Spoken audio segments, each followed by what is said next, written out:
All right. What is up? What is up? I am super ready for this. Thank you guys so much as always for joining. I am your boy Nerdtaku and I am ready for this chapter.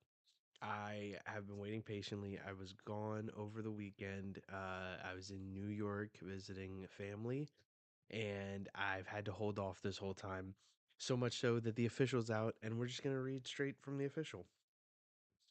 So thank you guys so much for your patience and thank you guys for tuning in. Thank you, Prince Sharma, for showing up. I'm starting right now. Um, but before that, I just want to say thank you guys so much for the love on TikTok, YouTube, and all the love that you guys show me. Please like the stream, subscribe if you haven't. Um, I started doing a little weekly um project with Broker and anime or NYC Anime Nerd. Um, so they are over on his channel. I might start streaming it to um, my channel as well, just because they're super good conversations and always good to do collabs and stuff like that. Yo, what's up, Prince Sharma? What is up? Um, so please go over there, check those out. They're super cool theory crafting and just good One Piece discussion. That we try and keep them short, like an hour. Um, so just it's always a good time over there. But without further ado, I just want to jump into this chapter. Been waiting long enough. So let's full screen this, John. Um, I'm gonna do single page. I like the single page format. Um, I have subscribed. Thank you so much. Appreciate you. If you're new here, over in this corner, I will have the chapter, my logos over it, so that way I don't get copyright striked. So you can read along and enjoy this chapter with me. So, without further ado, let's get into it. All right, so chapter 1147, What We're Afraid of. And it says, we see Yamato eating rice balls. Oh. Um, and we have Rizo here with Tama, and they're eating. It says Ogre, Child Yamato's Golden Harvest Surrogate Pilgrimage, Volume 32, Thanked by Rizo, Daimyo of Udon. Okay, okay. You have a good voice. Thank you. Appreciate that. Um, One thing I really want you to take notice to, something that probably some people have missed. Maybe some people have talked about it. But if you look in the left-hand corner, you can see one of the people, I don't know who this is here, but they're holding up who's mask. So she must have knocked it clean off him, and then someone took it as like a prize. So that's really interesting. I'm sure that will come back up when they eventually see who's who again. Um, and that's super cool. I think that this is a really cool, just like little nod here. But yeah, so let's go into the next page. Mm, mm, Here we go. All right. So we flash back to Saul talking to Robin and Chopper. And he says, "Stay hidden, Robin and Chopper. I've seen him before. He's a holy knight." What do you mean you've seen him before? What is happening? Why does everyone know about the holy knights? This is insane. Wait, what? They're immortal. You can't beat them. What? What are we talking about here? And it says hide and wait for a chance to save the kids. Okay, so it's exactly what we thought. It's exactly what we thought. That's so crazy. The fact that Saul, a vice admiral, knows about the Holy Knights too, and Brooke knew about them as well. I think there's a way to talk about the whole Brooke, situation. Mm, this is crazy. And the fact that he said they're immortal, you can't beat them, is very interesting. And then it looks like It looks like Sommers is saying, I guess that means there were two survivors of O'Hara. The Navy sure did a sloppy job. And then there's like a rustle, and Summer says, "Huh?" And it looks like there's like a little twinge, like almost like he's using like observation or something.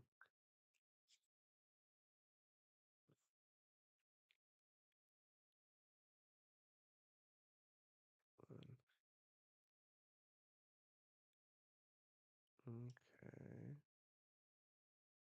very interesting. And which is your favorite anime?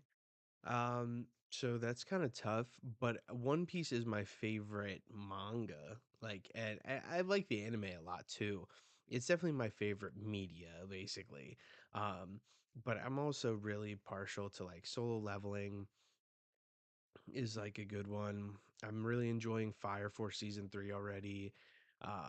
It really changes, but like One Piece has been my like rock, if you will, since like 2003 when it finally came over to America and I got introduced to it.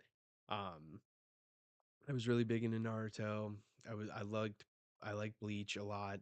I have my gripes with it, but and same with Naruto. But overall, I think One Piece is my favorite. I basically do all forms of media when it comes to One Piece. It's like I read the manga, I write theories about it. I watch the anime.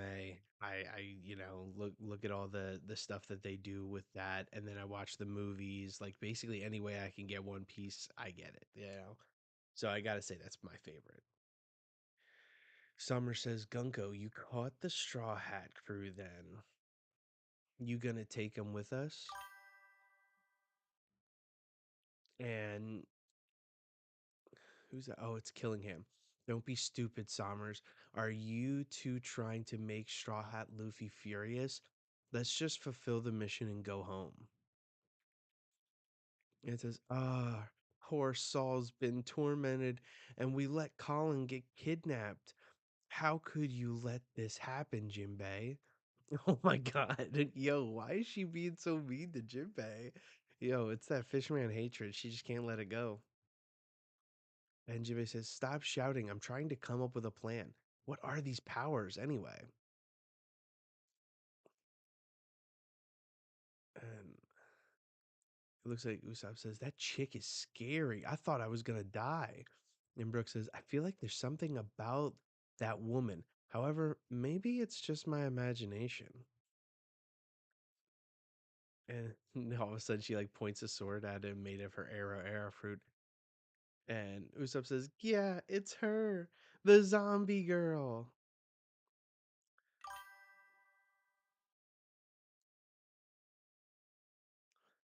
Oh, thanks, man. Yeah, I mean, this is definitely the plan. I like doing collaborations and like seeing all of this One Piece content, and I like seeing what that One Piece talk does, and like all these other Moon Piece, like all these other cool podcasts and stuff like that. And I just like to be part of it. I am working on some long form videos though. I'm just not super great at video editing, so I'm just kind of fumbling my way through it if I'm being honest. So Gunko kicks Brook and his head goes back, and Gunko says, listen up, you. I want you to write songs for me for the rest of your life. You're going to be my slave. And he says, huh? And now he's like, what? Does does she know about Brooks' music? And Usopp says, a celestial dragon who's a fan of Soul King? And Jinbei's like, sounds like a nightmare of a fan. And Summer says, knock it off, Gunko. I don't want to fight with one of the four emperors either. And it says, dot, dot, dot. Let's just do our job and go. Yo.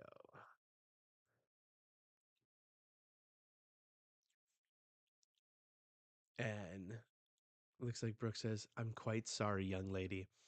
But from the day that my Captain Straw Hat Luffy bestowed me my second life, I've been dedicated to him, to no one but him. And Gungo says, "What if I said I would kill you?"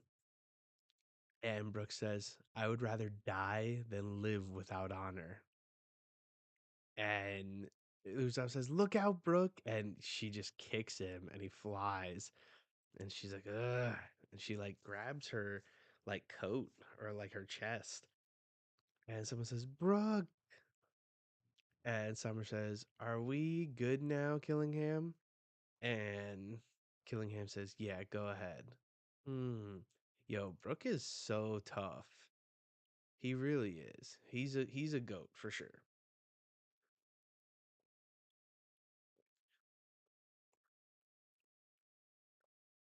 And Sommer says, "Check, check. Can you hear me, Elbaf? Come in, warriors of Elbaf."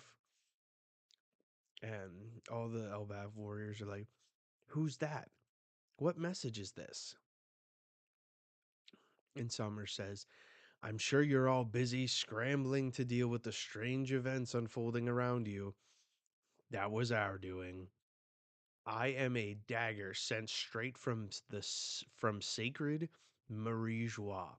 I am Sommers, the Holy Knight." Yo, this is crazy.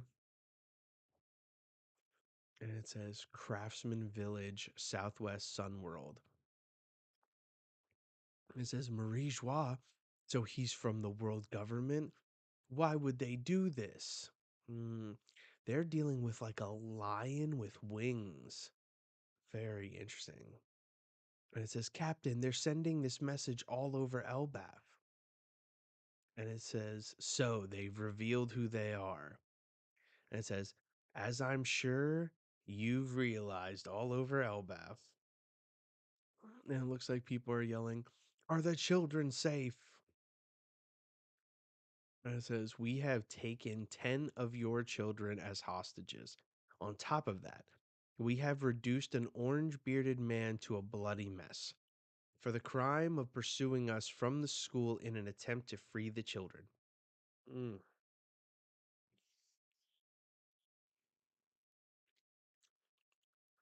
This is interesting. It looks like Sommers is like the thorns have made like a little bit of like a snake and he's like standing on top of it.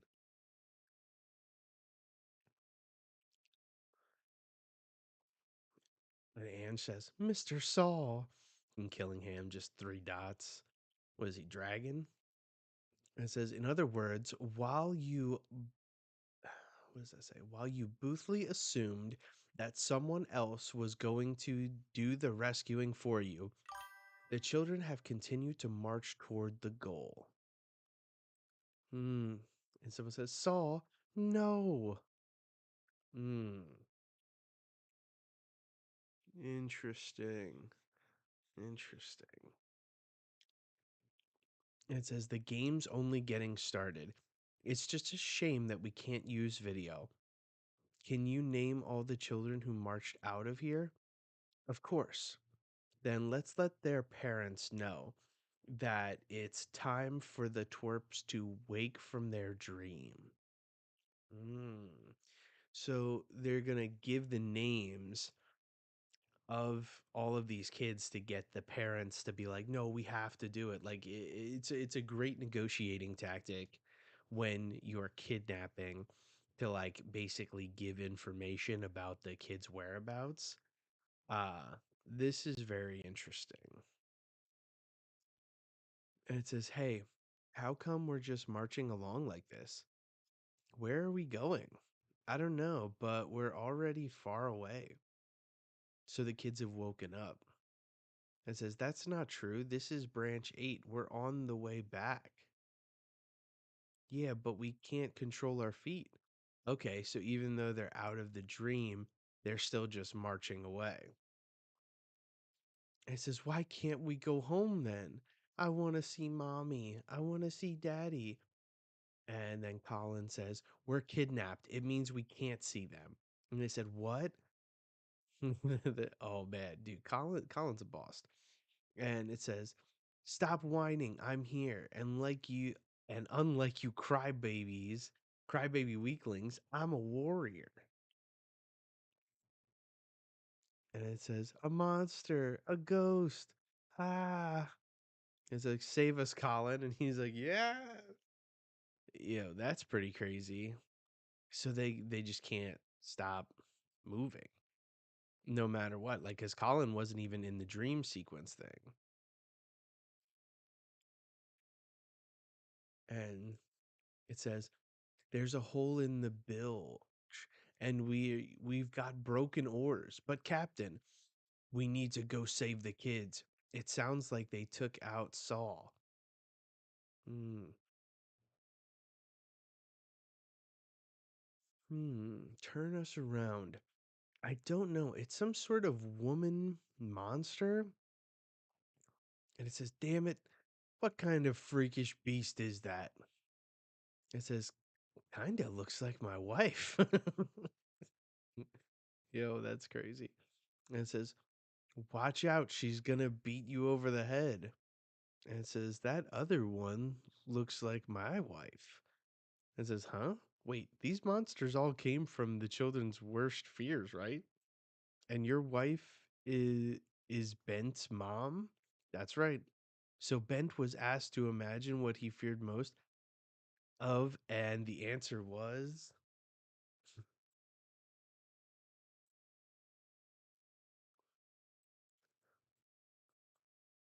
wait, that's our worst fear too.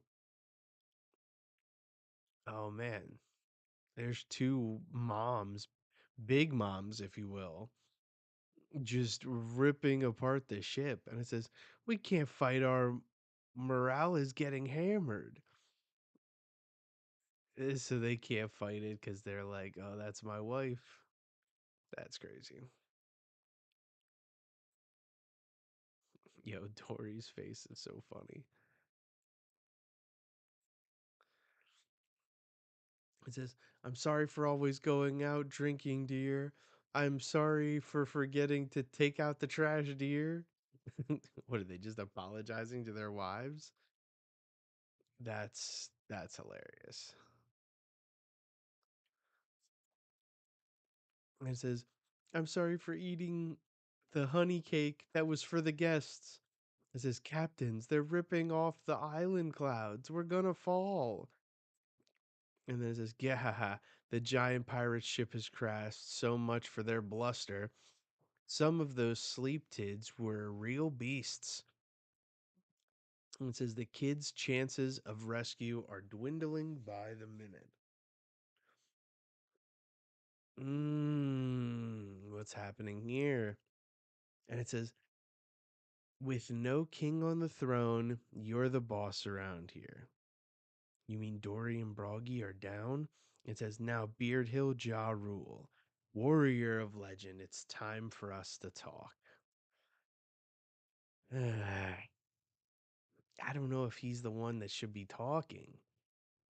You know what I'm saying? Like, he seems like, he got a sword through the head for a reason. Not really great at making decisions, let alone we don't know who put it there. Ooh, we got Himangshu? YT? One Piece is real. Sure is. We're living it every day. It says, you must be joking. The giant pirates Svar just crashed. I hope they're all right. Let's hurry. It says, our goal is quite simple, to make you giants our slaves in battle. Damn. It says, the next step is to find out how effective these kids will be as hostages. I bet you're wondering, I bet you're all wondering whose kids our 10 hostages are. Okay, and then we get this really interesting diagram of where everyone is. So we got the library and the school where Ange, Principal Tusk, and Killingham are. Up from there, we see Ripley and Frankie near the giant pirates that crashed. So that's where Dory, Broggy, and Mr. Ya are. Then we got the Western Village where Ja Rule is, or Ya Rule. I like Ja Rule. Where would I be without my baby? Um. Anyway, so we got Summers and Gunko and the Straw Hat Pirates and Saul. Then we got the 10 children. They're heading back to the Western Village, and then they're going to take the Rainbow Boat Bridge thing down. So, but down from the Rainbow Bridge is the underworld, and that is where Luffy, that is where the new giant warrior pirates are, that is where Zoro, Sanji, and Loki all are. So, what are we saying here? It says, these are the names of the children who were kidnapped. First up is Yilva. Wow. It says, Yilva, my granddaughter's granddaughter. Chief Ja Rule. That's so funny. It says, next up is Scaldi. Is there anything we can do for ourselves? And the next is Olav. It's a dream. It's a dream. It's all a dream. And then someone says, that's my grandson, Captain. And he says, ow. Fucking Froggy's so funny. Karen. I always have the worst luck. Mag. I'm supposed to be strong, but I can't stop. Ronja. Don't worry. It'll all work out. And then we have, what is it? It's some of the pirates that are getting attacked by another monster. It says, why did it have to be my child? Branch 8, right? I'm on my way. And then Bent. Mommy's gonna yell at me. Johanna, at least you have parents. Bjorn, can't I, can't at least I be saved? And it says, that makes 9. But just now, hoping to save his friends. And it says, did you just say that what I think you did, Bjorn? And it says, sorry. A little warrior named Colin showed up to join the group. So that makes 10. And Ripley's like, what? Colin? It says, did you hear that, Ripley? Our son's a hero. Yo, Gavon is so funny. He's like, yo, my son's a fucking cool dude, man. He went in there. He said, I ain't afraid of nothing. And then she said, now is not the time for, it says, and now our commands. Heed them closely, Elbaf. It says, your school is completely useless in war, and your library is packed full of pointless records of the past. You will burn them down right now and swear fealty to us. If you do not, we will eliminate the brats one at a time. And it says, help, help us. And he said, what are they talking about? We know where the kids are. Let's go save them. I want to smash these guys. And it says, you have to make the call, Chief Yarul. And he says, me? No, wait, please. It's too cruel. And she like looks over at Killingham and he's like giving her mad side eye.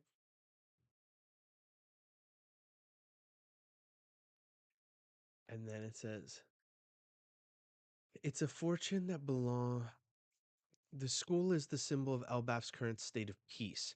And the library is full of Elbaf's ancient history, as well as knowledge of the world saved through the sacrifice of O'Hara's scholars. It's a fortune that belongs to more than just Elbaf.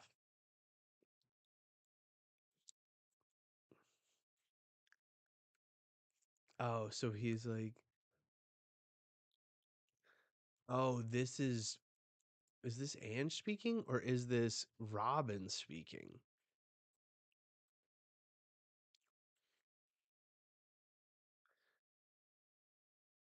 Hmm.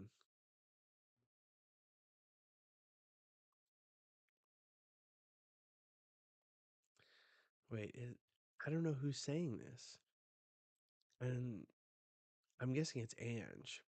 Yeah, the school is a symbol of Elbaf's current state of peace, and the library is full of Elbaf's ancient history, as well as knowledge of the world saved through the sacrifice of Ohara's scholars. It says, it's a fortune that belongs to more than just Elbaf. And Summer's like, ugh, calm down, lady. And Chopper's like, no, Robin, you can't. And Colin just, or Gabon just sprints the fuck out. And Ripley says, please, Mr. Ya. And he says, you got it. And he just takes off one axe in hand. And then Robin gets up and she says, I won't let them do this. Mm, talk to him.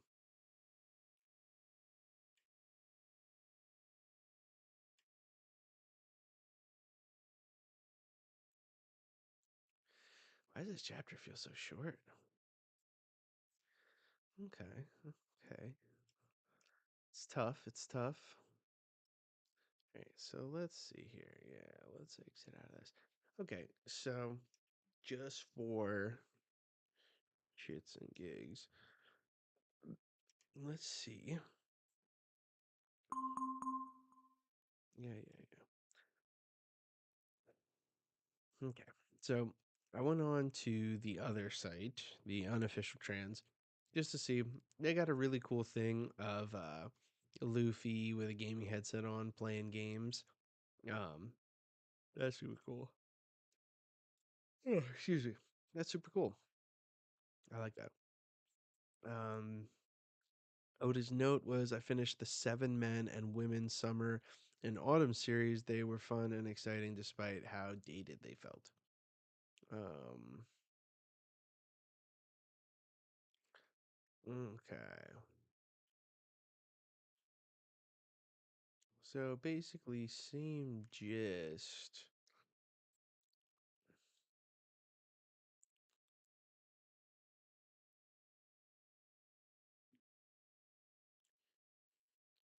Very interesting. Um, Killingham's kind of crazy. Yeah, the look at this double spread, the two mothers really seem like they're just like big mom clones, which is kind of funny. Um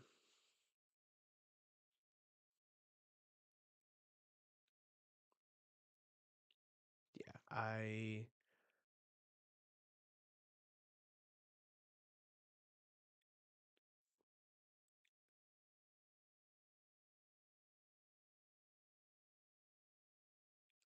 and it says on the unofficial trans it says an unlikely duo springs into action, which is very interesting. Um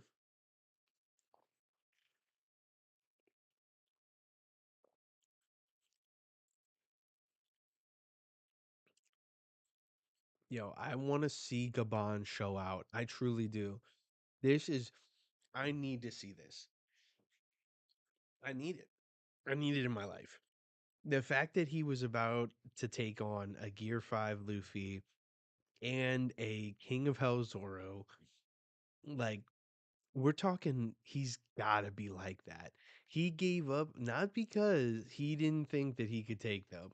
I feel like he gave up because he was like, I just wanted to see him go into that white form just to kind of, and he knows a lot about the Void Century. Like, he probably knows the most that is alive. I would say yeah, because he has the O'Hara stuff at the library, right?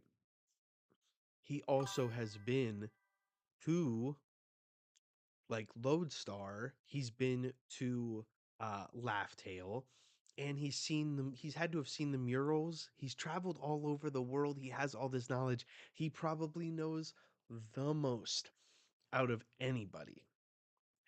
And so the fact that he is ready to saw Luffy in that form and was like, he's good. Makes me think that this guy's like that. And so I'm telling you, Pixel Katana says, "Yo, you reading?" I actually just finished. I was looking over the official translation versus the unofficial. Um, but yeah, I'm officially done reading it. But bro, Gabon is gonna be like that. He's gotta be, right? Like, also, I just want to take note, the horns on this girl, Johanna, looks like the horns of like Ulti in page one and Yamato and even Kaido, basically. So like these gotta have ancient giant blood in him. And that's why Kaido's like that, which would be so cool to find out that King Harold had a third son that was Kaido. That would be like one of the strongest lineages. King Harold, Kaido, Loki, and um Harudin. But bro, the fact that Gabon took off so fast, like, is crazy. Um, like if he's the Sanji per se of his crew, right? You know, I'm really interested to see how fast and how strong this dude is, even in his old age. You know, because it seems like Rayleigh, and old Whitebeard and stuff like that. The old heads from that era have lost one step, or a few steps, but not to the point where they would be caught lacking over some God's Knights BS. And it seems to me like Gabon has really good hockey from the way he was kind of piping down um, these things. So I read it on the Viz official trans, and then I read it on TCB for the unofficial. Um, but like, there's it's interesting that he said the chief Yarul, this is up to you. Um, it kind of just hints at the fact that maybe Chief Yarul is kind of crooked, or they're like he's an informant or something on the side, like either that or maybe I'm missing, with that. Um, I don't know if that is what it is because um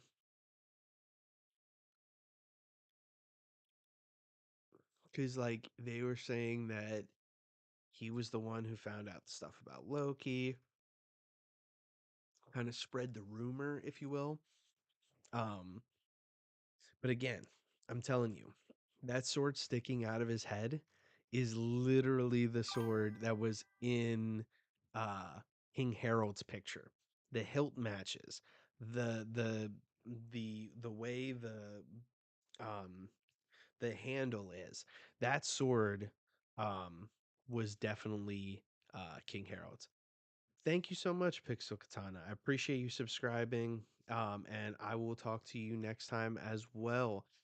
We got a break coming up. Guys, I think it's Golden Week in Japan, so we won't have a chapter next weekend. But the following weekend, we will be getting 1148. Um,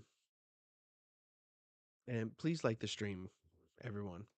Um, but I'm telling you, there's stuff here that's so interesting. The fact that there's like basically two big moms in this chapter, super interesting.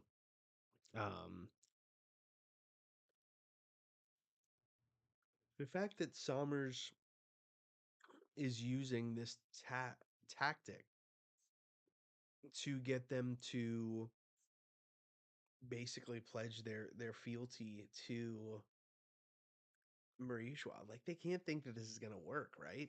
Because this doesn't make any sense.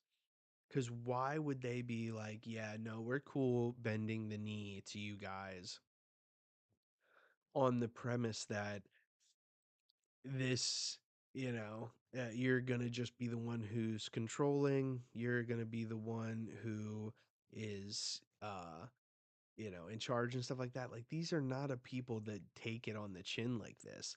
Um, so to me, that's kind of wild to expect them to be cool with this. I don't even know if I can say your name. Whatever. It's a Hardick. I'm gonna say it like that. Yo, what's up, man?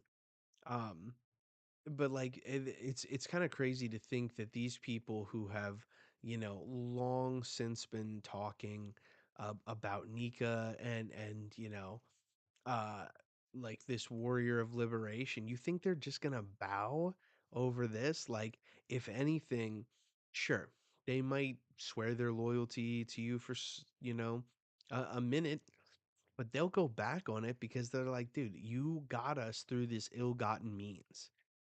Like, this is not how you get someone to follow you. And this just goes to show you that the celestial dragons are this oppressive force that just wants to get what they want through whatever means possible. And you can even see that in the beginning of the chapter and throughout the chapter when you have the Brooke Gunko reaction here. The fact that she says, "Your life will be devoted to making music for me. You belong to me." Meaning she knows that he's Soul King. And, you know, when the way he just stands on business and is just like, nah, bruh. Like, that is such a cool moment where he basically, here, let me get to the page on the official so I can read it exactly as is. The fact that he's like, I'm quite sorry, young lady, but from the day that Captain Straw Hat Luffy bestowed me my second life, I have been dedicated to no one but him. And Gunko's like, what would you say if I killed you? And he's like, one, I'm pretty sure that in that moment he should have been like, I'm already dead. Yo, but um, the fact that he said, I would rather die than live without honor, and she just clocks him, bro. I'm gonna say this now. Brooke stands on business. He has forever, every single time. You know, Sabaody stood on business. Hell, Thriller Bark, he said, I want to join you guys, but I gotta go get my shadow first. So I got something to do, but I will take you up on that when I get back. He was gonna stand on business on that. Then he turned around. Sabaody stood on business, tried to fight Kizaru and everyone else. Then, you know, Fishman Island, he was a menace, you know. Then we got uh Punk Hazard. He wasn't super involved, but he wanted to save Kinemon. He was cool, you know. Um and then we have Dressrosa when he dipped out. He stood on business on Zoe and Whole Cake MVP. MVP Brooke. He was so tough when it came to Big Mom. The only thing he didn't have was Shine and Wano, I feel. Most he did was walk in on Zoro, banging Hiyori, and then we have him, just standing. He stood on business a little bit. He was like, yo, I'm gonna protect Robin while she beats the dog shit out of Black Maria. So I'm I'm just saying, Brooke is that guy. And here where he's like, I'm willing to die, bro. I already died once. I dedicated my life to someone who has shown me nothing but kindness. Sure as fuck ain't about to be a slave, dog. You see this afro? You ain't taking that back. That is that is a man who stands on business. Lokesh Sindhu said, listen, listen, I am listening. You tell me. This chapter it didn't give us as much, substance wise. Um, but it still gave us a lot. I'm just wondering, what is the next thing, right? What's the next thing that's coming? Because right now we're about to see the man, the myth, the legend, Gaban showing up. And I don't know where he's sprinting off to. My guess is to beat the bricks off of Somers. But Robin is about to fight Somers. So I'm really questioning who he's going after. Um, but that is the person who is threatening, technically, um, the kids. So he could be like, yo, me and Robin are about to double team this guy, kick his dick in.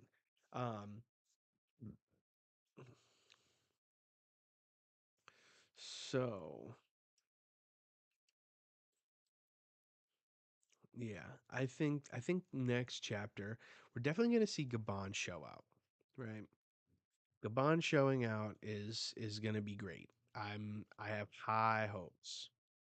Um, and so my next thing is what's the next move? Like his the way Oda does things is he likes to put out chapters in a very similar way that he usually does. Sometimes he'll give us a little treat, sometimes he'll give us a little bit less, but overall, he does a 3 to 1 break. So he'll give us 3 chapters, 1 week break, 3 chapters, and the method to it is he gives us something crazy when we get back. Then we get an okay chapter, you know. We and then we get a crazy cliffhanger chapter where we're thinking about it that whole break week. And then we come back to another crazy chapter, okay chapter, crazy cliffhanger chapter. That is the method in which Oda cooks. Um, but with it being Golden Week, we are getting a break unnecessarily. So is it going to be that we get, you know, we got a pretty decent chapter last chapter, after the Crazy Rocks chapter. And then we got this okay chapter. It was pretty good. It gave us a little bit more, and we are about to see players move. And then next chapter, we're going to see players move and do some crazy stuff with a crazy cliffhanger at the end. And we're going to get another break week. I wonder if that's the way it's going to play out. I'm not sure. Hardick said, my theory, Loki is going to reveal something insane. I don't doubt it. Honestly, I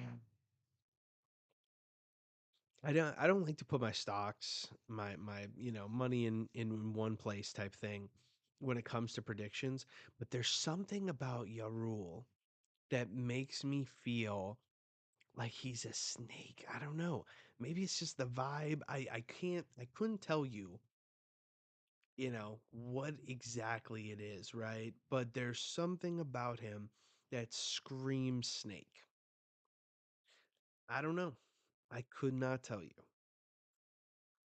But it seems as though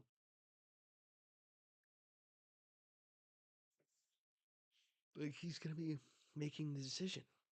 So what if he just is like, we surrender, and everyone like stops, and they're just like, what did he just say? Like, and he's like, we're surrendering to the Holy Knights. And then that's when we get Loki being like, it was Yarul who was the betrayer. He told my dad, King Harold, to make a deal with the Holy Knights. And so we did.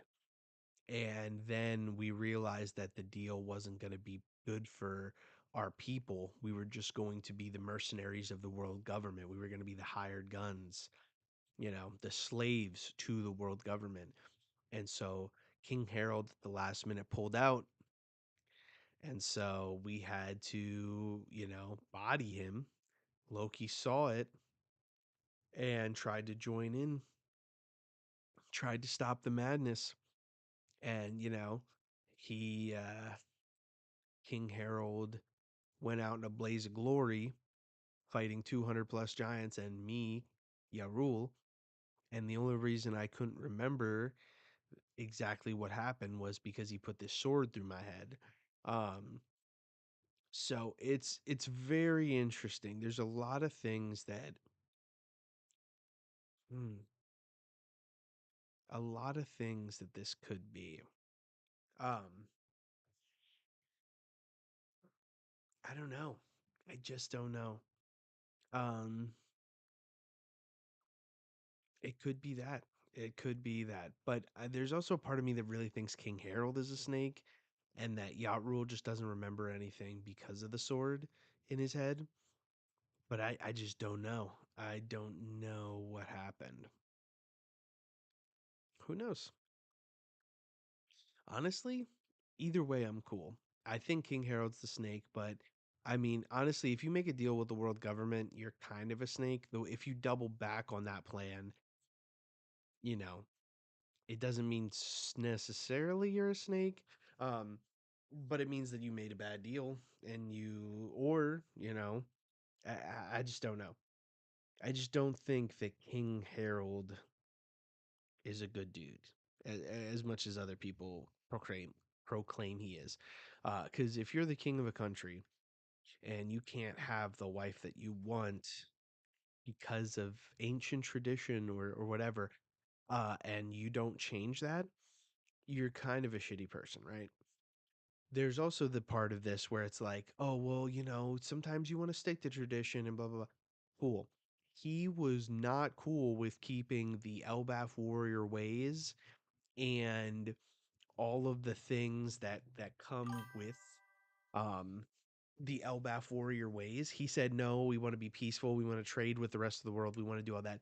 So he upended tradition in a bigger sense than just being able to marry the person that you want.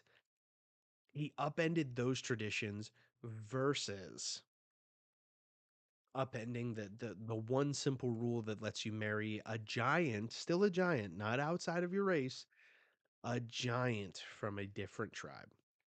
So, honestly, even if he turns out to be not the terrible person that I think he is, he's still kind of a shitbag, in my opinion. The king of hell is in the chat. What is up? Man, everybody's coming in here. The One Piece is real. Thank you so much for coming through. Appreciate you, my dog. Um, Uh, but yeah, like King Harold to me is a very interesting character because I feel like they keep showing him in like these good lights and being like, look how great this guy is. Look at this nice thing or whatever. And I think it's just all based upon a misdirect. I think the guy's not a good dude. So I think that's just the traditional, Oda, hey, I'm gonna show you how good this guy is. JK, he was a dirtbag the whole time. Um, so that's my thoughts on that. Um, but anyway, let's talk the chapter. Let's talk about my thoughts as far as the cool things that are happening. Um, so start with the cover story. Cover story is great. This chapter, only for one reason. Um, I love that someone took Who's mask as a trophy. Super cool to me. Um, And then the stuff where we found out that Saul told Robin and Chopper not to peek out, also cool. Um, Dahmer's kind of maybe thinking that someone is in his hair, but never said anything is kind of crazy to me. If he's got observation and probably should have observation like that, he should know that they're in there. Um, but them saying, "Yo, we don't even want smoke with Luffy," is kind of like I don't know. Look, Luffy wasn't able to really hit any of the Gorosei or anything. So what? Why wouldn't you want smoke with him if he can't even hurt you like that? He might be able to stop you from doing what you want. So I guess that's the caveat here. But you also tied up his whole crew. You think he's just gonna let that slide? Nah. Um. So Killingham, interesting dude. The fact that all the Straw Hats lost also interesting. Did not see that coming. I thought that this was about to be the fights that get kicked off here. The Gunko Soul King thing, amazing. Loved every second of it. The fact that she was like, "You're gonna be my slave," and uh, Summers is like, Yo, you're not taking this dude. He's part of the Pirate King's crew. We are, or not the Pirate King's crew, the future Pirate King's crew, but the Emperor's crew. Like we're not doing that because that is gonna have him bear down on us.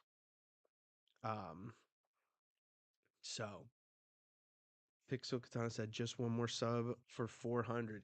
Yo, get me there. I would appreciate it. Like the stream, subscribe, do all the good stuff. That would be incredible. I love every time I get a new subscriber, I'm always so happy to see it, you know. So, thank you guys for the support. Seriously. I love I love having the conversation with One Piece fans. I love having the conversation with anybody, to be honest. Even people who don't know One Piece. I like talking One Piece, you know. I say it almost every stream. I try to. You know, One Piece is better as a conversation. And I love having that conversation with you guys.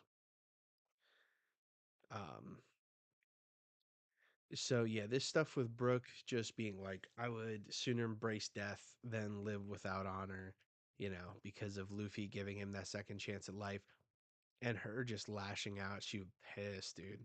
She was pissed. Um, that's pretty interesting. And the fact that Gunko, after she kicked him, was like grabbing her chest seemed interesting. Very interesting. It's almost like mm, I don't know. I don't know. That could be something. King of Hell says, "What do you think about that?" I think King Harold was actually working with the world government to destroy the warrior spirit of the uh, giants of Elbaf of next gen so that they'll be easy to manipulate. 100%. And that's exactly what I thought. You know, you're telling me that this king took over and was like, "Hey, we need to trade with the world." And so he opens up trade ports and they start trading with people. "Hey, we need to learn more. We need to get away from this warrior spirit thing." And you know, he makes them super weak and stuff like that. You know, if he keeps on that same path and keeps them strong, then they're not as easy to manipulate. They're not as easy to bring under tow. Now, if you make them subservient and you make them slaves, and then you know the lineage is there for them to be strong, and then you train them and they become your mercenary slave force, there's your win. That's a W. You know, it's grimy as fuck, but it's exactly what it is.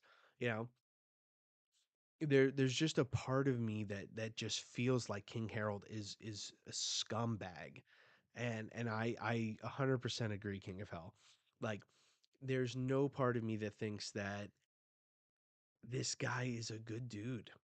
He's got two kids, one of which was from some other giant, and he didn't make, you know, her the queen because of an ancient rule, but then changes all the rules of Elbaf as far as becoming scholars and not embracing warrior ways. Like that seems like a scumbag move. Then he tells his kids to get along, but at the same time, uh, making them basically like hate each other by treating Loki probably better than he treats Harudin. You know, he basically makes all of this, I don't know, he sets all these things up, and then all of a sudden he's like, one of my kids will kill me. He probably thought Harudin would kill him from the neglect. Like, if we look at Big Mom's flashback, Harudin was living in the Giants Village. He wasn't living in the castle with Harold. He was living out with the villagers and stuff like that with Gerd and all of the Stanzin and all them. Like, he wasn't accepted. And King Harold could have done that. He could have easily been like, "Hey, you know, we accept our own here. We're gonna make it so that Harudin can be part of our, you know, our family in the castle." Never once. Never once did he say that. And he just kind of let it rock. Like, to me, that screams dirtbag, dude. Scum E. Like, so I don't know. I mean, there's a lot to be left to be desired when it comes to him. Um, so I don't know. Me personally, I think he's grimy. I think that he's, not a good dude. I think that he is probably going to be in the flashback doing some scummy shit, and that's why Loki had to kill him, because he found out that he was probably turning against the whole kingdom and selling them out. And I think for some reason, after last chapter, I think King Harold did something that put it all in jeopardy. So, I mean, because the way that Summers was talking about, he was like, you guys were supposed to be our mercenaries. You guys were supposed to be our slaves. And then somehow you messed it all up. And it could be as simple as being like, you messed it up by dying. Someone found out about you and you got killed. And so you really messed that up for us because you were supposed to continue to make the Giants weak over time. And here they are with, a decent amount of warriors still in fold. So that's what I think. But yeah, so Gunko stuff, super cool. Sommer's giving them all an ultimatum just based upon 10 kids is a little crazy to me. I feel like they should have kidnapped like the whole school's worth. Um, because sure, some of these people are possibly like, oh my God, you know, no, that's my kid. That's my grandkid. Even Yarul was like, that's my granddaughter's granddaughter. Um, but some of these people are probably like, ain't my kid. Ain't my kid. Don't really care. Um, so yeah. The the fact that Colin is now with the rest of them and they're all marching, interesting. And then how he's like, I'm a warrior, and then the sleep tids show up and he's like, ah. The big mom stuff, like having these two different big moms basically ripping apart the giants, similar to the way that she did when um she was in there. Um so I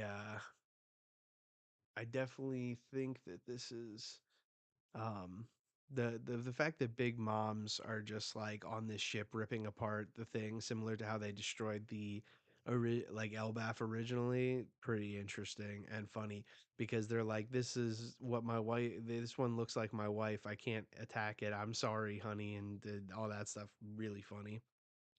um, we got Iman saying, there are only 4 people watching. Thought I'd drop by. You are the random person on my feed. Keep up the grind.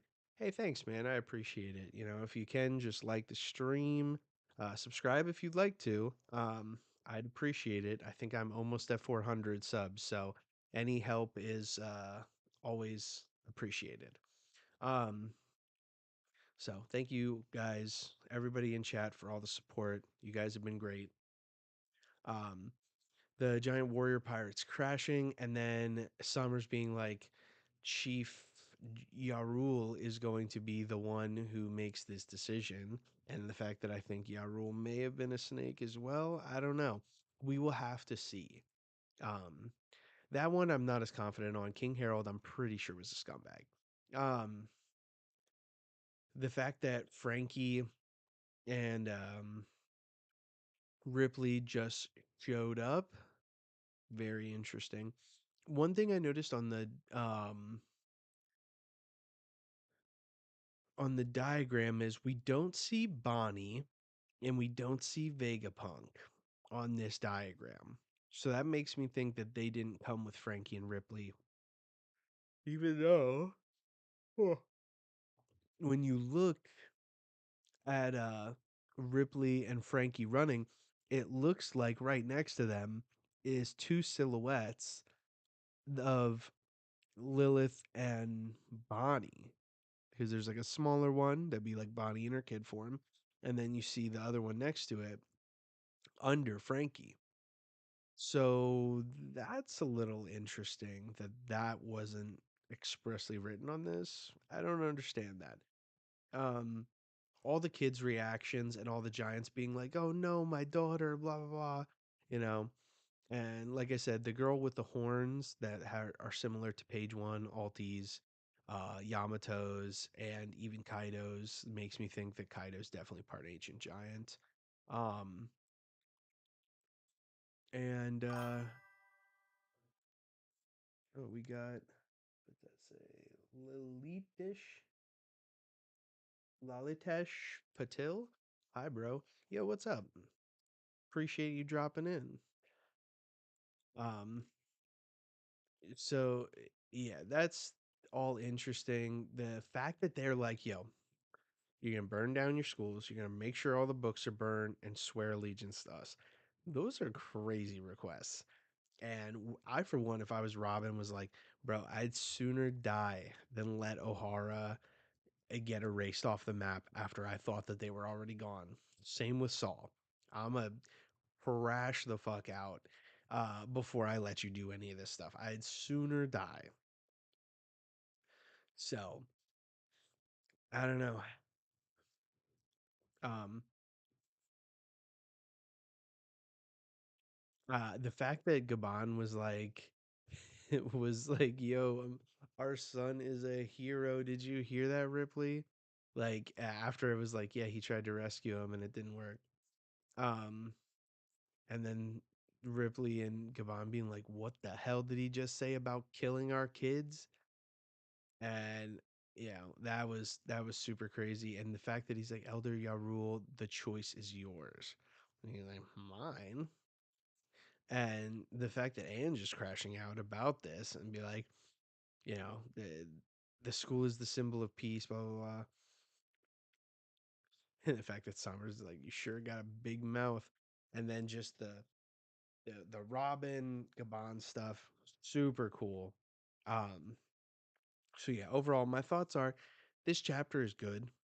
It's on the precipice of great just because of the build. The build, like a lot of people rate chapters lower when they just build towards the coming event. I try not to do that.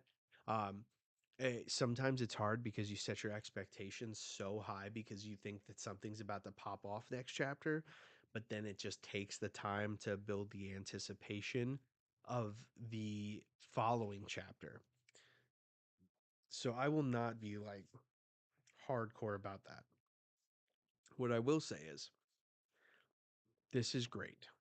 This chapter builds really well. It gives us still a lot to think about, like what the expectations are for the Holy Knights and what the two people that are heading towards a conflict are going to do. You know, this whole thing is building towards something what I think will be a really insane cliffhanger probably next chapter. Um Iman says, "How did you get into One Piece, and since when did you start watching it?" Okay, so I have been watching One Piece since 2003 when the original Four Kids dub hit the, you know, regularly broadcast television. So I've been watching ever since then.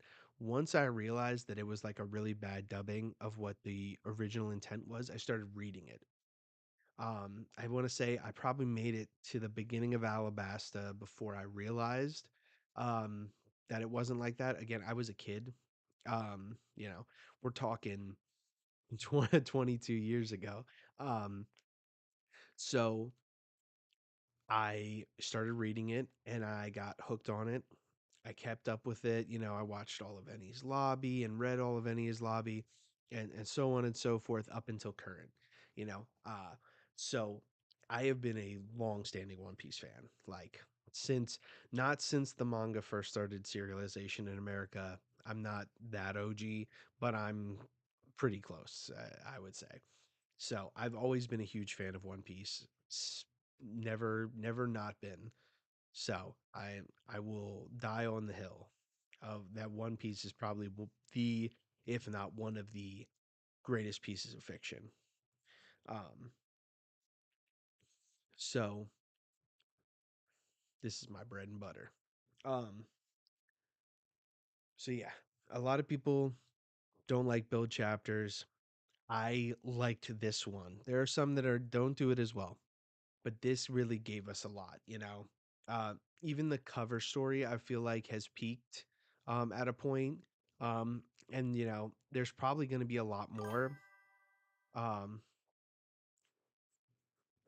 2003 Mad Respect. No, you are the real OG. Hey, thank you so much. I appreciate it. Um, Yo, NYC Anime Nerd is in the chat. If you can go over to his page, we did two live reacts, well, two lives where we talk theories and stuff like that. They're super good. Um, so definitely check those out if you get a chance. We're trying to perfect the formula for having a weekly live stream together. Um, Said, did you see the theory I sent you? No, I didn't. I didn't get a chance to, and I didn't want to get spoiled yet. I didn't know if it was manga spoilers, so I just read the chapter. So I'll definitely check it out afterwards, and we can talk later today. Um, but yeah, the fact that the um, we're on volume 32 of this Only Child Yamato Inari Shine pilgrimage is kind of uh it's kind of mounting, you know, as far as where I think it's gonna go. And I think that this could be one of the longest cover stories that we get, just because if we're going the Nine Scabbards route, this might take a while. Um, but yeah, and then just like the stuff with Saw, the Straw Hats being captured, Brooke standing on business, and then giving the demands in such a very interesting way. Um, it is just it's all building and it's mounting into this incredible, you know, what I believe is just going to be a real pop off moment. And there's definitely part of me that thinks that Robin and Gabon are going to start showing out, which is going to be great. But that still leaves two Holy Knights to deal with, because I believe that they're going after Somers. Somers is right in front of Robin. Somers is the one giving these commands and stating, "Hey, this is legit gonna happen. We're gonna kill these kids if you guys don't swear." You know, Killingham is at the school. I don't think that Gabon would go there. Um, I think that he would head towards Somers. And he knows where these people are. He's said that he feels their presence. He hears their voices. Yeah. Um, so I think that we're mounting to them two fighting Somers. There's a part of me that thinks that, you know, did you realize that Rook's crew got killed by arrows? Yes, they did. I did not realize that actually, but that actually makes a lot of sense. They were all poison arrows and they all got sick and slowly died from the sickness over time, which is interesting. Um, it's definitely I'm surprised he doesn't have like PTSD. Oh man, the broker's in here too. We got all the people in here. Um, so Uh, my thing is, I feel like if Killingham's at the school, based upon the diagram, that's where you would come up from the underworld. So I wonder. Wait, no, Killingham is over at the school. That's further to the right. Um, so if they come up from the, you know, the underworld, um, and we we get this thing. I mean, he it could be possible that Loki, Luffy, New Giant Pirates, Monster Trio come through, and they start teeing off on Summers and Gunko as well. And so, I think the next chapter we're definitely gonna get the we're gonna see Luffy next chapter because I feel like the last two chapters have been um so reliant on the other things that are going on in Elbaf. We only got one panel of Luffy and Loki just like fat from eating so much last chapter. So I feel like next chapter we're bringing it back. Um so brokers, what page are you on? So I finished the chapter. I'm just talking about the diagram that Oda drew us of where people are at. So I've officially finished it. Um, but yeah, so overall, I think that this chapter is like an 8 out of 10, maybe like 8.5 out of 10. Um, Iman says people like you deserve the most subscribers because you actually a real passionate OP fan, and ones getting the views off OP are the ones who couldn't care less and just use it to make money. Um, have you noticed the bottom of page 5? Take a look. Let's see here. Okay, we got one, two, three, four, five.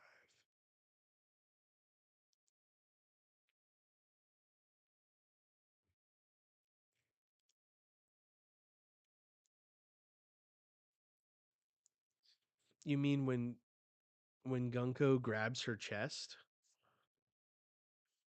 Um, Iman, thank you so much, man. I appreciate hearing that so much. Um, I really do. The fact that trust me, I am so passionate about it. I feel like I could talk, and every chance I get to, I talk about One Piece.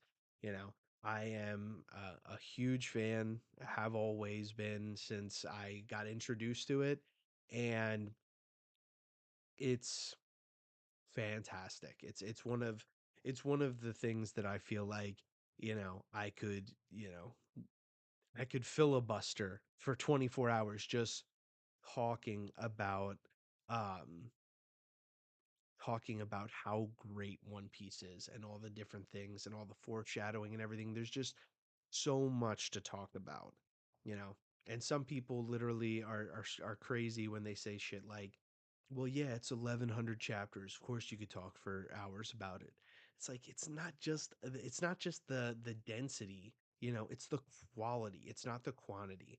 You know, there's so much that goes into One Piece and everything that people have uh talked about, and all these foreshadowings and all this character development and everything else and the story and the real world application of issues through fiction. Like it's just the one of the greatest, and I love to see people celebrate it. I love that it's being more popularized. I love that sports teams are doing collaborations with it. I love that we're getting all of this One Piece content, and it's great to see as a fan who feels vindicated for loving it for so many years. So thank you so much, Amon. Appreciate you so much. um, if you're coming through, please drop a like, drop a sub if you can. I always appreciate the love. And if you're watching this after the fact, please go ahead and let me know your thoughts on the chapter in the comments as well. So all right. um 24-hour theory stream this week, guys. I could do it. I would just need to have to take off work. Um, but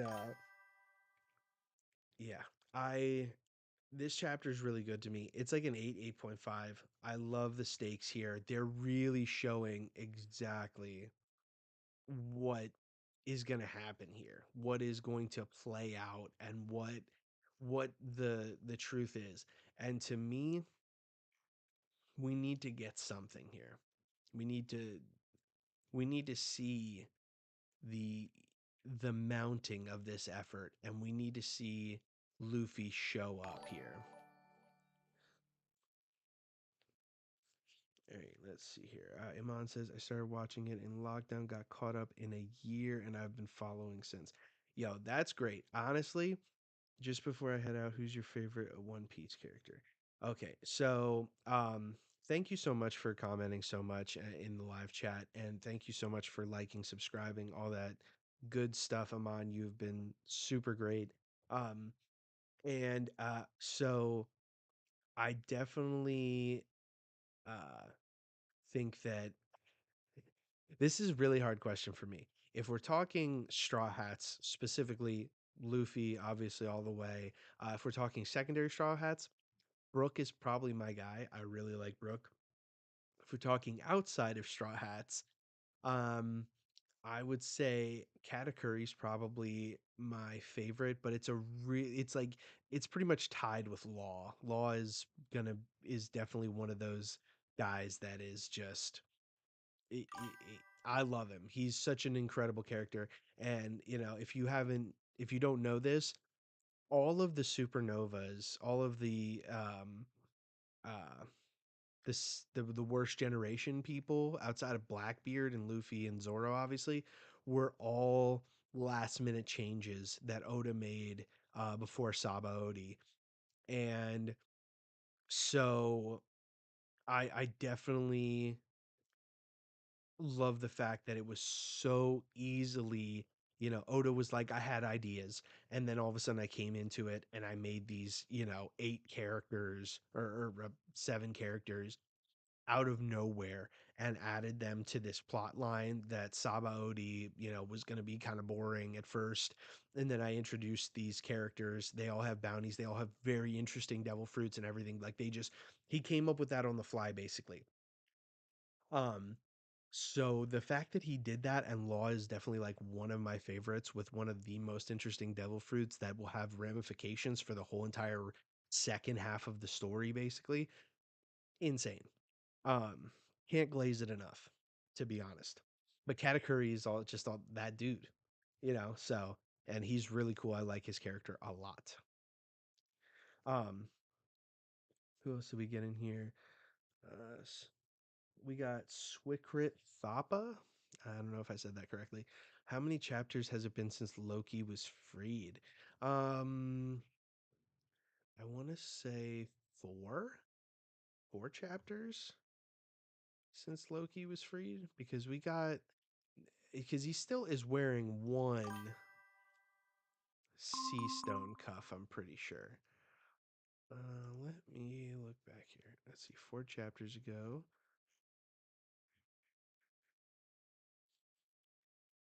4 chapters ago. Okay, so 4 chapters ago, we didn't even see them. So maybe it's 5 chapters. Yeah, Saw gets punctured, blah, blah, blah, blah, blah. Summer shows that he has that fruit. They're eating. Okay, so it's 6 chapters since he officially got freed and then stood up. Um,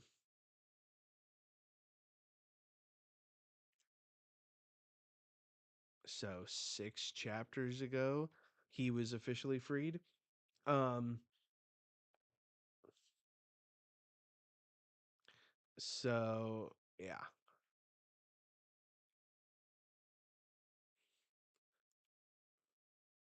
honestly, it might be 7 when they came off.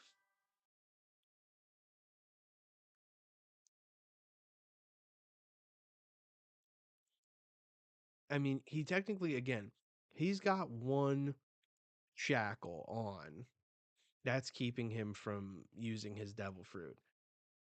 So technically, he was able to stand up 7 chapters ago from when he was freed. Because they take all of them off or whatever, the giant pirates fall, and then you see Loki get up. So 7 chapters ago. Um, mhm. So 7 chapters, and we haven't like seen. Uh, we haven't gotten his backstory yet. I really need that backstory. I'm fiending for it. I'm championing the fact that his dad's a dirtbag.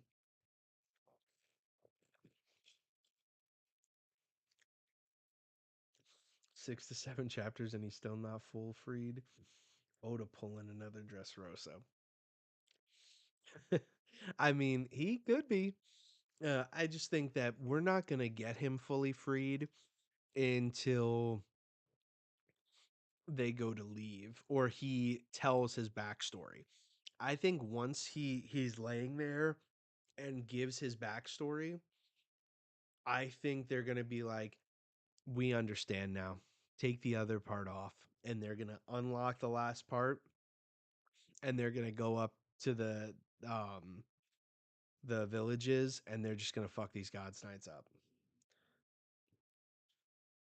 I think we have to get the backstory because right now they don't trust him. But once he tells his story, Luffy's gonna be like, "I knew you were a good guy," and undo the last lock.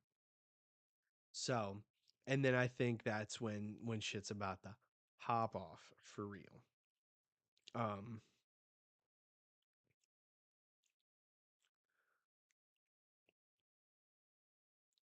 so it could be very interesting to see what comes next. But yeah, I definitely think a an 8.5 for the chapter. It was a good chapter. It built a lot, in my opinion, towards the things that make sense. Final saga, and yet we have so much to cover. Oda, please. Yes, we do have so much to cover, and that's the crazy part. We have a lot to cover, but at the same time, we have so much to, you know, so much just in Elbaf to learn, so much in, to learn after the fact, you know. And we need the Straw Hats to obviously level up. They got caught lacking by Gunko when we all thought that they were on this level that couldn't be trifled with. You know, they're a Yonko crew. Who's going to stop them? We didn't think one God's Knights with an arrow fruit that, can regen. We didn't even think that the God's Knights could regen, like the Gore say, but now we find out that they are, you know. So it's a very interesting sort of thing that we're dealing with here because the fact that the God's Knights, we have so much to reveal, it's kind of crazy. I'm not gonna lie. It's one of those things that we're just not we're not ready to deal with the fact that these things are coming to an end. But at the same time, we kind of need to know what the hell's going on. So One Piece is gonna be dripped out.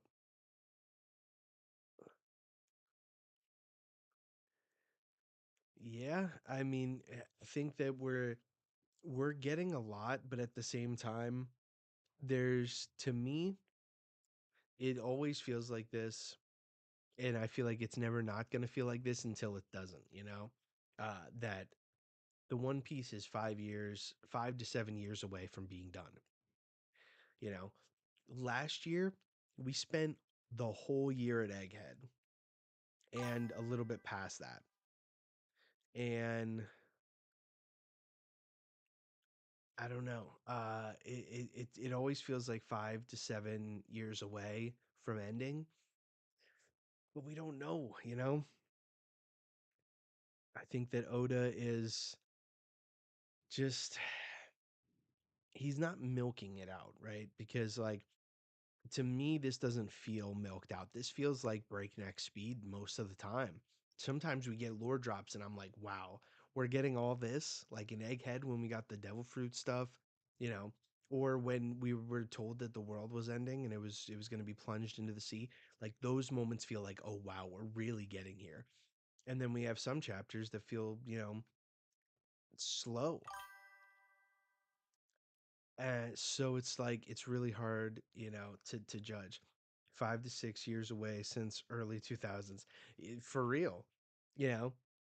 But now that we have all this, because every time it feels like, okay, well, I'm like, okay, we're wrapping up, we're getting to the end. I thought that, you know, if you would have asked me after Whole Cake and we were heading to Wano, I was like, okay, Wano's big. We've been talking, you know, we've been hearing about Wano since um what was it? Back well, I mean, we've been hearing about Wano for a long time, but we heard about it in Thriller Bark the most because of Ryuma. And then it was like, okay, we're finally here. And I was like, what's next? And then they were like, by the way, there's this person who sits on the throne. Then we get the whole reverie thing. And then we get the fact that the Gorosei can transform and like all this. There's so much that gets added to this, which I think has always been part of the plan, but like it adds such another layer to things. Now we need to figure out what the Gorosei are. How do we hurt the Gorosei? How do we hurt Emu? Not only that, how do we get to Laugh-Tail? Where is that last poneglyph? Oh, the man with the burn scar has it. You know, uh, and so like there's just so much that comes into this fact of it always feels like there's, when Oda answers a question, we get 10 more. And I think we're going to get to the point, and we've started to get there, where we get these answers.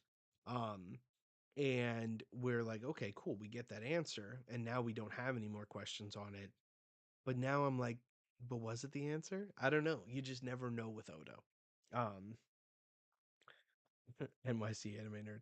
I do mean Thriller Bark, also God Valley. Um, but yeah, so anyway, this chapter was great. Thank you guys so much in the chat. Thank you to Amon. Thank you to Broker, NYC Anime Nerd for coming through. Thank you for, I'm gonna say this wrong again, Swerkrit Thapa. Um, thank you to everyone who came through. Hardik, King of Hell, all you guys, Prince Sharma, um, just so much appreciation for all of you guys. Thank you guys for talking One Piece with me. I love talking One Piece. I say it all the time. I'm gonna say it one more time. This stream, One Piece is better as a conversation, and I love having that conversation with you guys. Please, if you could, drop a like um, in the stream or on the stream, and then also please subscribe. I really appreciate it. I appreciate all the love. And thank you guys so much. And later this week, I will be going live with NYC Anime Nerd and the Broker to talk Gunko and a few other things over on his channel. So please make sure you're heading over there and dropping him a sub as well, and tuning into that stream. Um, and I will be back here for chapter 1148 when that drops. I know this week is Golden Week, so we're not getting a chapter, but we will be back in full force the weekend after. Um, so as always, thank you guys so much. Um, please make sure to have a wonderful week, and please, if you're playing Marvel Rivals, it's okay to be a strategist. I personally love playing strategist. So please thank your strategists when you're playing as well. I feel like I'm saying like make sure to tip your waiters. Please uh, thank your strategists. And like NYC Anime Nerd says, we doing God Valley in two. Um, Lakers in five. But thank you guys so much, and you have a wonderful rest of your week. Um, and make sure that you're going and checking out my TikTok. I will be posting some videos this week and the following week, talking about certain things. So